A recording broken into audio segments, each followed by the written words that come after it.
बैसागो फोरबो फालिनाया जाबाय जोंनि बर' समाजनि गेजेरजों स्पेसियेलि जोंनि राव हारिमु बेखौ जाहाथे लाखिनो हायो जोङो बे मोनसे आयदा आरो बे बैसागो फोरबो बरायनायनि गेजेरजों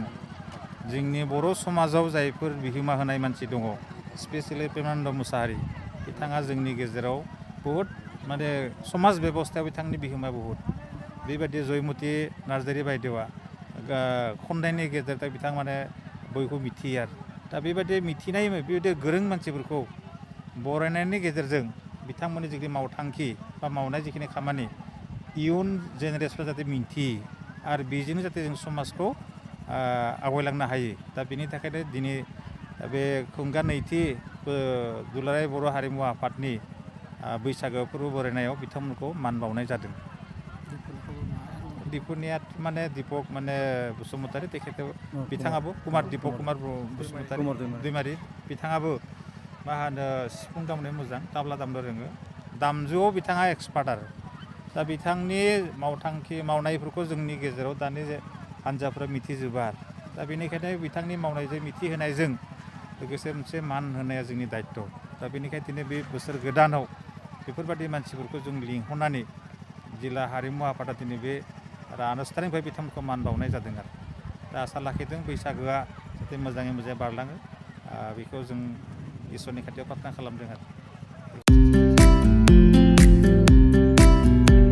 मोनसे गोजोनथाव खौरां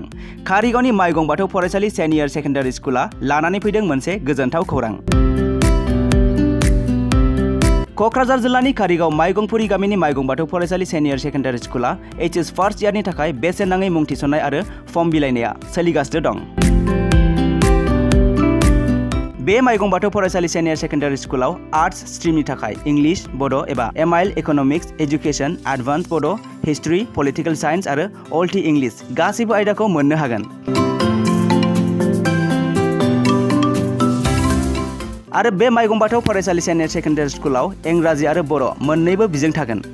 लोगोसे बे फरायसालियाव हिन्जावसा आरो हौवासाफोरनि थाखाय आलादा आलादा हस्टेलनि फेसिलिटिबो दं। नोंथाङा जुदि नोंथांनि गथ'खौ HS फार्स्ट इयारनि थाखाय गोदान मुं थिसननो सानदों अब्ला मानोथो गोबाव खालामनो